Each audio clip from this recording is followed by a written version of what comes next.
Hey guys, welcome to the Balance Spotlight Series, Episode 4. We're excited to be here with the founder of Silk today.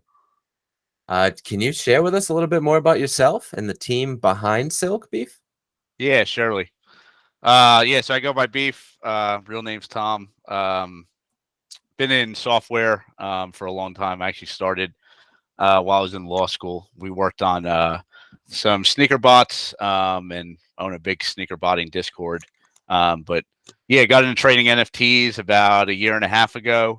And me and my partners, we kind of saw an opportunity to automate some of the process with trading. Really, we're excited to kind of bring some tech into the NFT space. And yeah, so we've been running Silk for close to a year now. And we go from automating minting to sniping on OpenSea and a lot of different stuff in between pre-mint and different things like that.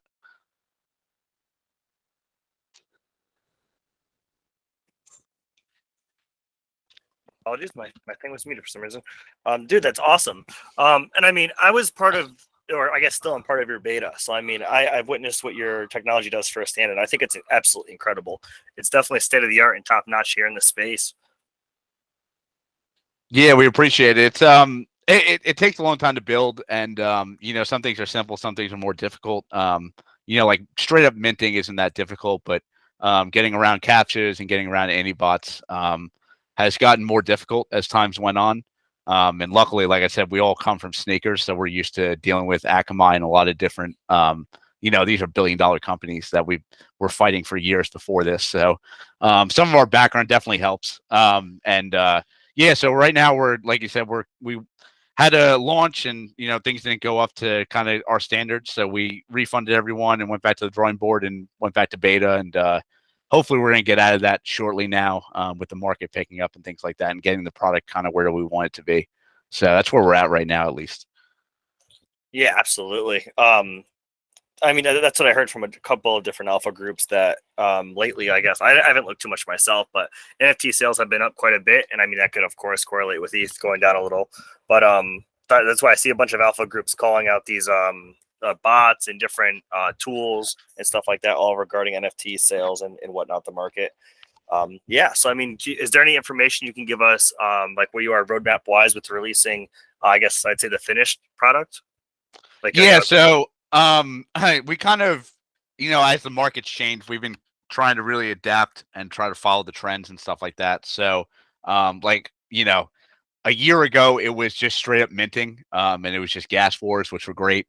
And then it got a little bit more into whitelist for a little while. Then we went back to gas wars, and now we're kind of at this meta where it's a lot of whitelist and pre-mint and things like that, and super full, among other platforms. So right now we're just trying to finalize our raffle platform. We went back to the drawing board and rebuilt everything from the ground up to make it that if we need to add another different type of raffle platform, whether it's, like I said, super full, Magic Eden has one now, where we wanted to make sure that we could adapt really quickly so we can add any raffle platform within a day or so now, which is really nice from a structure perspective. And then right now we're just finalizing some asset transfer and functions like that, mass listing, and then OpenSea sniping. And then from there, we'll probably go into Solana a little bit more. We do have some code for it. But I think that'll probably be after we get out of free beta. So we'll go into Solana and play with some other chains as well. Nice. That's awesome. Yeah. I mean, of course, I'm a huge fan of ETH, but I do see a lot of the alpha groups also adapting to Solana calls and stuff like that. It's definitely interesting. Yeah, it's a big market. I think for people that are just trying to get into flipping and trading NFTs, it's a lot cheaper. You don't got to worry about spending a lot of gas to mint things. Obviously the entry is a lot cheaper just because of the cost of Solana is a lot cheaper.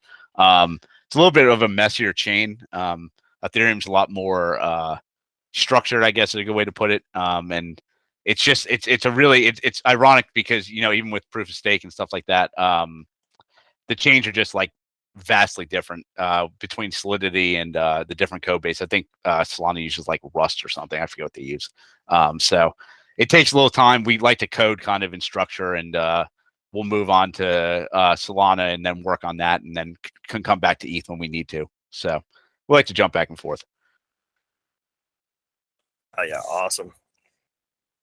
So I have a question here. So we know with Web3 obviously being like very much of like a wild west of the digital space right now, is there any advice you can provide to help say like newer users navigate the minefield of scams and malicious contracts in the space right now? Yeah, I mean, I guess we'll start with contracts because that's what we deal with a lot. Um, the biggest thing I can really recommend is that you at least go on Etherscan and look at contracts and read them. You don't need to know the code; you just need to know the functions for the most part. Um, at least if you can understand basically what a few different calls are doing, you'll at least understand what not to interact with and things like that. But yeah, it is the Wild West. Website. I would say website scams are a lot more common than contract scams. So definitely be weary of like minting off of websites. I know that MetaMask has added some flags and things like that. But that's the one nice thing about using a bot, is that I really never mint off websites anymore. So I don't ever have to worry about it, because the bot, you can't really, there's no way to get scammed using the bot because we run specific functions in the contract. So you're never clicking on sketchy websites. You're never connecting your wallet to things. We interact directly with the blockchain, which is really convenient. But on top of that, um, it's definitely gotten worse in the past couple months, as I think these scammers have kind of gotten a little bit more desperate with trying to make money, and I think people also getting more desperate. So I think really what it comes down to more than anything is at least being somewhat knowledgeable, and never using a hot wallet for any more than a very small amount of your capital. I recommend always having a cold wallet. I have 3 different cold wallets that all store some funds, and I never interact with 2 of them. I have one that has some NFTs on it that'll interact with OpenSea, but always use a cold wallet. Never ever trade and have a bunch of capital on a hot wallet, unless you're trying to lose funds, obviously. Completely makes sense. And so we've been Um, doing a bunch of whitelist giveaways for our community, and mhm. we've been telling everyone just use a burner, keep minimum funds in there, and use a burner for most of these projects because you just never know. You really don't. No, you don't. It's really, really dangerous, and I'm lucky enough to never have run into it. But I know for newer users, it's really, really difficult to try to navigate and understand. I think the biggest thing is that um, you can't just jump into this market, especially now. It's not like it was in October of last year, where you could just jump in and start trading and making money. I think you have to kind of understand trends, understand volume, and really a lot of the best traders I know are using multiple different tools, between analytics, minting, asset management. There's a lot of different things you need to use, and it's just you can't really spend a limited amount of funds and make a lot of money anymore, unfortunately. Hopefully, we get back to that point, but right now it's a little bit slower. Yeah. So are there any like success stories you can share with us from Silk, from either you or your community or anyone? Yeah, for sure. So, I mean, when we were really small, I guess it was like, beginning of this year, really, where we kind of started really moving. I started with like no money at all. I think I started with like 5 ETH. And, at the time it was a decent amount of capital, but it didn't get you too far with some of the higher price mints. And I used Silk for a couple of like big drops. Murray was one. I hit like a 1 of 1 on Murray. That was like 15 ETH in profit. I was at Disneyland at the time, which was super cool. I literally was looking at my phone. I was walking around with my wife, and I looked at my phone, and I got like a $40,000 offer on one of my NFTs, and I was like, "Holy shit, what the Wow. fuck happened?" Wow. And yeah, they just revealed, and I had like a 1 of 1 that I minted with Silk. So that was like my first big like victory. But other than that, it was a lot of smaller trades for me. I'm pretty active when the market's moving. I mint a lot of stuff, and I usually run most drops. I know that we had our first really big, like, in terms of like the group hitting a lot, was like Zombie Club, which was I guess that was in like March, and it was like at the time it was like the most ridiculous anti-bot I've ever seen on a mint, and we were like the only bot that could reverse it, and it had captcha and all kind of shit, and we reversed that, and a couple of guys made like 10, 20 ETH off of that drop, which was really nice at the time. And then it was pretty steady after that, and then other sides or other deeds, whatever you want to call it. We had a kid who is like super young, like 15, 16 years old. He hit 240 other deeds. He ended up minting like a top 10 rarity one, and yeah, he made a fortune on that play. So it's been like I said, you get these good drops that you make a lot of money on, and then otherwise you got to kind of work for it a little bit. So we've been pretty steady about hitting a bunch of different things, but a couple of those big ones stick out in my mind. That's really great. That's awesome. So you mentioned the Annie bots that are out there, right? So since you see a lot of new mints, or at least the bigger ones, are trying to incorporate these things to prevent being botted out. What is stopping you guys from being impacted by those as a tool? Yeah, I think that from at least from our perspective, it's tough because with blockchain there's really not much you can change. So of course you can add signatures and things like that, which they've really failed to be very successful at stopping bots. So maybe at some point someone will come up with a different solution. But I think a lot of people now have moved towards more of a whitelist meta. And that was really the reason that we added super full and pre-mint and all these different raffles for whitelist, because it got to the point where there wasn't as many public drops, and we wanted to make sure that people were still making money. So, I mean, absolutely, I'm sure, I would never do it, but if I flipped to the other side, I'd stop every bot. I could do it in a day. I would never give away how to stop us, but it is possible and it is doable. It's just that as long as you have a background in reverse engineering that we do, it's not that difficult to reverse the stuff that people are throwing at us right now. Sounds like a great background to have. So how do you see the NFT landscape shifting over the next 3 to 5 years? I think it's such a new space right now that it's so hard to see, but I would like to know your vision. Yeah. I think that we obviously, like you said, we had the Wild West period, and then we had, there's been like 5 different metas. Obviously, you had anime, and we had the free mint meta, which started with Goblin Town, and now we're in this like we're in a weird period where it's like VC funded. But I think that the biggest thing that I've seen, at least recently, is a lot of people moving away from investing in projects without any, substance to them, which is probably a really good thing. I think that people need to, companies came here and they wanted to basically raise a seed round, or, whatever round you want to call it, and using investors' money and then really not contributing back to the holders at all. So I'm glad that kind of went by the wayside. I think that probably we'll see a bigger turn in the next month or two with other sides towards more of, gaming. I think that's the biggest use case that I've seen that's pretty valid. Trading in-game wearables and things like that. 3 to 5 years, I generally have no idea. I have no idea where we'll be. But I do think that for the most part, I think that what we're seeing now, where NFTs are trading at a lot lower prices, it makes more sense. I mean, when things were trading at absurd values, like every single mint every day was trading at crazy values, as fun as it was, it's just not sustainable. Didn't make any sense. And there was always a loser on every side of every trade. So I think that we'll stick in this more of like, things trading from like $20 to $300. And a lot of it will be towards wearables, and maybe songs and music and things like that. I could definitely see.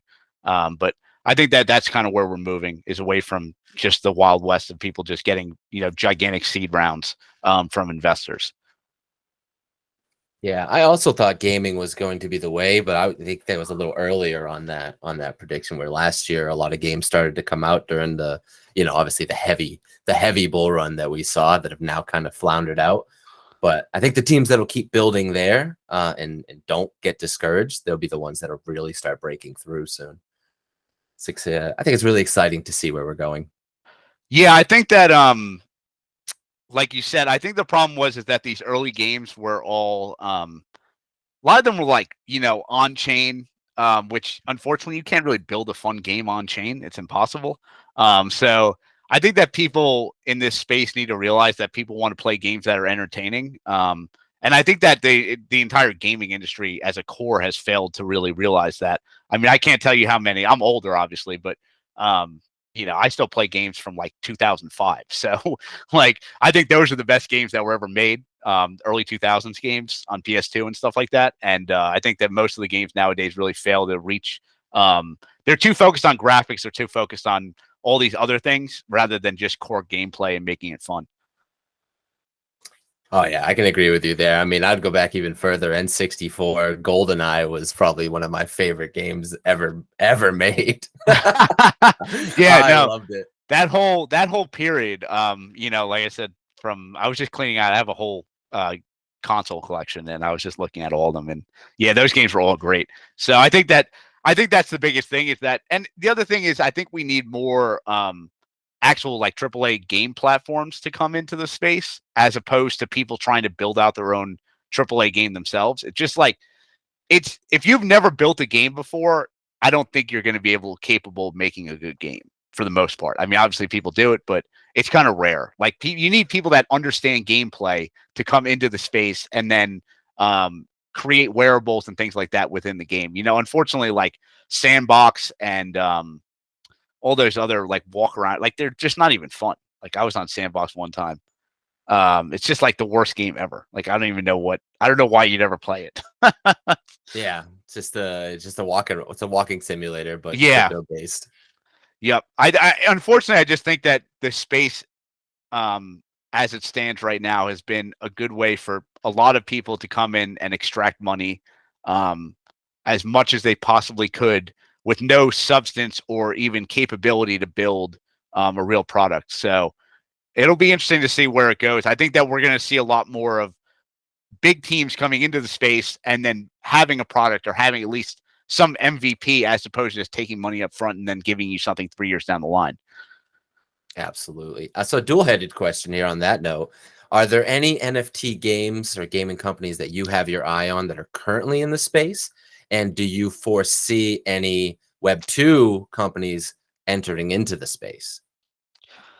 Yeah, it's a good question. I'm by no means a gaming expert, but I do think that I think the biggest catalyst for kind of what we're talking about will obviously be other sides, other deeds, whatever the fuck. I think that if that goes well and all the previews have looked really good so far, I think that we could have a really nice catalyst there to see more people come into the space. As far as like who could come in, it would be really interesting to see. I mean, think about it, like Call of Duty, Halo, and all these different first-person shooters and things like that, and third-person shooters. It would be really interesting to see if they would come in, and it might not be something where it's like CS:GO where people are trading at crazy high values right away, but it would just be cool to be able to use some type of chain and actually own the wearables that your player uses and have a marketplace and things like that. What a really good example of that actually reminds me of is like Forza. I don't know if they still do. I haven't played one in a couple of years, but they used to have a really cool marketplace for like custom skins that people made. So something like that would be also really cool as well. Yeah, so I always thought it was interesting that like Steam seemed to be like one of the front runners in like the NFT market space that wasn't an NFT at all. And then they closed themselves off to the Web3 space entirely. Because obviously with like, what is it, like Team Fortress 2 and all those different games, their marketplace is active and items are trading for pretty good prices. Yeah, that was a really odd move by Steam. Oddly enough. And I, just on that, like Twitch is having the same issue with just like revenues right now. They're like pulling back money from creators. So, I mean, I think that if we're going to get to this point where Web3, the ethos of Web3 comes true, we're going to need like more willing companies to come out and try to work with the chain and work with users and work with communities. But unfortunately, I'm always bearish on that thought solely because I know how corporations work. And I'm an attorney, and at the end of the day, like that's why I never bought RTFKT or whatever the fuck Nike stuff, because as soon as they got acquired by Nike, now Nike has a duty to their shareholders to bring back value to them. So how are they going to do that? They're going to print more money and extract more value from the community.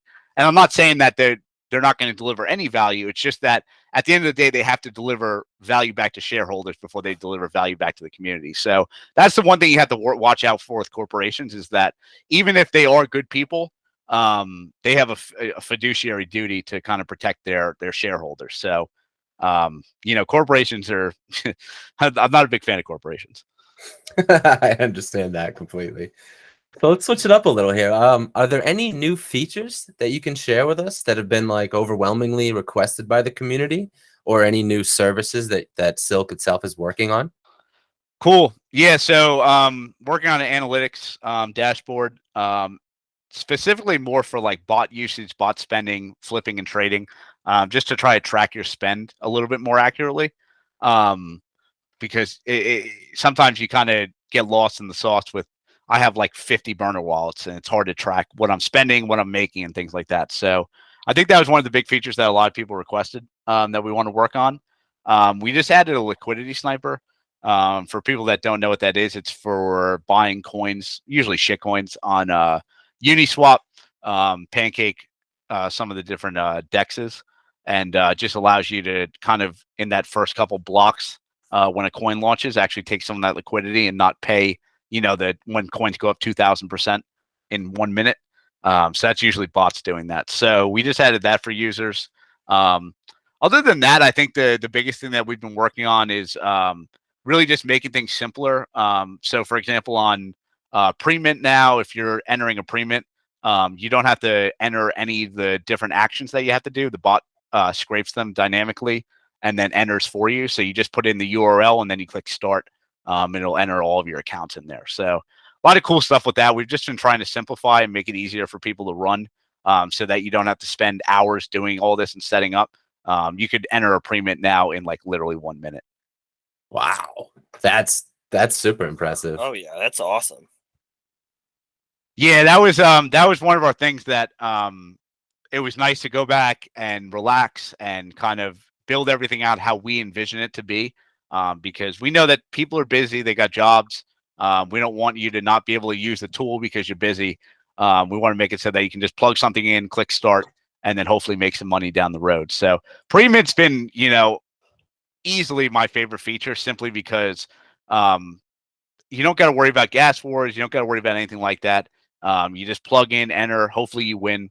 And if you win and you decide to mint, then great. It's just really, it's a good thing because you can't really lose money on it, other than just buying the few accounts that you have to have set up.